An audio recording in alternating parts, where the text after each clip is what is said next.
Hello বন্ধুগণ, কেমন আছো তোমরা সবাই? প্লিজ তোমরা এই ভিডিওটা একটু স্কিপ না করে লাস্ট অব্দি দেখো। আজকে সারা দিনটা আমি কি করব ইয়া না করব। সকাল সকাল আমাকে রমজান ফোন করেছিল, বলছিল ওর নাকি ফেসবুক আইডিতে একটু প্রবলেম হয়ে গেছে, আমাকে বলছে ঠিক করে দিতে। তো আর কি, এত বড় সেলিব্রিটি মানুষ আমাকে ডাকছে, আমাকে তো যেতেই হবে বলো। তাই লক্ষ্মীকে বললাম চল। একা একা যেতে ভালো লাগছিল না গাইজ, তাই লক্ষ্মী আর আমি চলে এলাম মীরাবাইয়ের মধ্যে।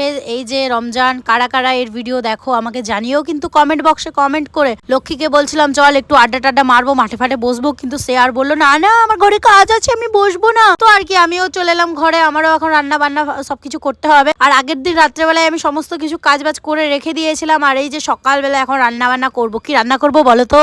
কি রান্না করতে পারি বলো বলো? আর যদি না বলতে পারো তাহলে লাস্ট অব দি ভিডিওটা দেখো। এই যে সুজিটা দেখতে পাচ্ছ, এই সুজিটা আমাদের ইন্ডিয়াতে 12 টাকা দাম। আর বাংলাদেশি বন্ধুরা তোমরা তো অনেকে আমার ভিডিও দেখো, তোমাদের ওখানে কত দাম এই সুজির প্যাকেটটা জানিও কিন্তু কমেন্ট বক্সে কমেন্ট করে। কড়াইয়ের মধ্যে পেঁয়াজ শাক, পেঁয়াজের শাকের মধ্যে যে পেঁয়াজটা থাকে সেইটা, কাঁচা পেঁয়াজ, কাঁচা লঙ্কা, তারপরে হচ্ছে আলু দিয়ে সমস্ত কিছু ভেজে নিয়েছিলাম। তারপরে ভেজে রাখা বাদামটাও দিয়ে দিলাম।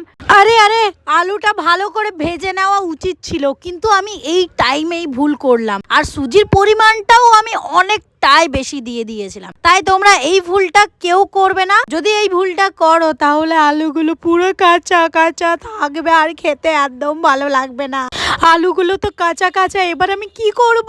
জল ঢেলেই যাচ্ছি ঢেলেই যাচ্ছি ঢেলেই যাচ্ছি যে সিদ্ধ হয়ে যাবে, কিন্তু আলুটা তাও কাঁচা কাঁচা রয়ে গেছে। আর এই যে আমার ভাই, সেই শনিবার দিন দিয়েছিলাম কাঁচিটা ধার করতে, আর আজকে শুক্রবার, আজকে ভাই কাঁচিটা আনলো। এটা আমার অনেক দিনের পুরনো কাঁচি। আর এই যে দেখো, সুজিটা এরকম হতো না, সুজিটা ঝরঝরে শুকনো শুকনো হতো। ওই যে জল ঢেলে পুরো পাতলা করে দিয়েছি। কি আর বলবো কষ্টের কথা তোমাদের। তোমরা যদি সুজির হালুয়া বানাও তাহলে আগে আলুটা ভালো করে ভেজে নেবে। আলু ভাজার পর সুজিটার পরিমাণ অনেকটাই কম দেওয়ার চেষ্টা করবে। যেমন কি আমি এখানে 200 গ্রাম সুজি ছিল প্যাকেটের মধ্যে, আর 200 গ্রামই সুজি দিয়ে দিয়েছিলাম। কিন্তু না, 50 গ্রাম সুজি দেবে, তাহলে সুজির হালুয়াটা খেতে বেশ ভালোই লাগবে। তারপরে আমার ভাই রাত্রেবেলায় বানিয়েছিল আলুর পরোটা, তো সেটাই এখন খাবো। শুধু আলুর পরোটা খেলে হবে?